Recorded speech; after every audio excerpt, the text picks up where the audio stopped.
Faji. I now give the floor to Her Excellency Diane Fajon, Deputy Prime Minister and Minister of Foreign and European Affairs of the Republic of Slovenia.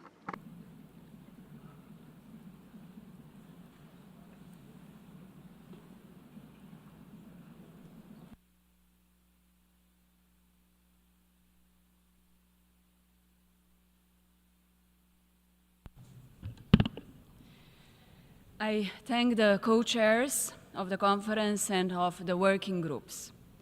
Your Excellencies, irrelevant of the perspective one has about Middle East conflict today, we all share one conviction: we are at a historical point.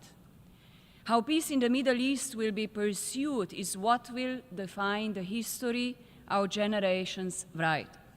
History is rarely about big words. History is about action or lack of it. The wholes of this organization have observed both, and our nations have shared experiences of those consequences. Suffering or prosperity, justice or inequality, grievance or accountability. When writing history of our generation, Slovenia decided to use the ink of action, and let me name just a few. Together with Ireland, Norway, and Spain, Slovenia recognized the state of Palestine last year and established diplomatic ties shortly after. Together with Jordan and Kuwait, we launched an initiative supporting UNRWA through shared commitments, which enjoys support of over 120 signatories to this day. And we continue to strengthen partnership with the agency. We acted upon the mandate entrusted to us as the Security Council member, pushing for action in the Council and supporting membership of Palestine in the United Nations.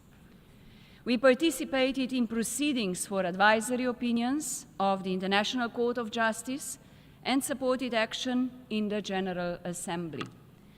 We were among the first countries recently to respond to settler violence by adopting sanctions against 2 Israeli ministers.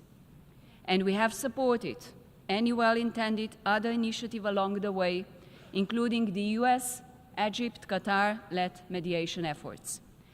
But our efforts cannot and will not end there. I'm looking forward to signing a memorandum of understanding with Palestine to pave the way for strengthened cooperation. Palestinian ownership is central to the two-state solution. We continue valuing dialogue also with Israel, with the region and the civil society. Our door is always open to build trust. Your Excellencies, we are heartbroken by the devastation and immense suffering of civilians in Gaza. The months-long Israeli blockade of humanitarian aid has resulted in famine spreading across Gaza. Children are suffering the most.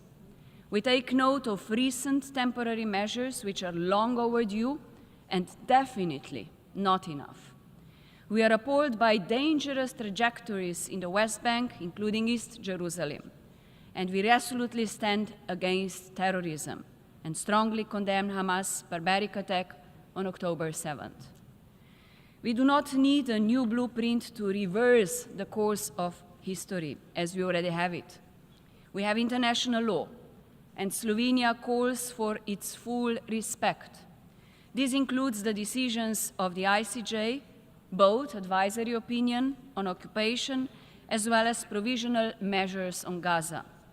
And I feel compelled to underline that this includes accountability. We once again reaffirm our full support to the work of the International Criminal Court and human rights mechanisms. We also need courage and respect. We simply need more. We all share responsibility. We will be judged by history for our actions as well as for lack of them. That is why I take this opportunity to call on member states to take bold actions, to demand an end to starving civilians, a ceasefire and the release of hostages, to normalize ties with Israel, to recognize Palestine, to support Palestinian Authority, to provide humanitarian assistance and back reconstruction, to foster dialogue, and finally, leadership for peace. I thank you all.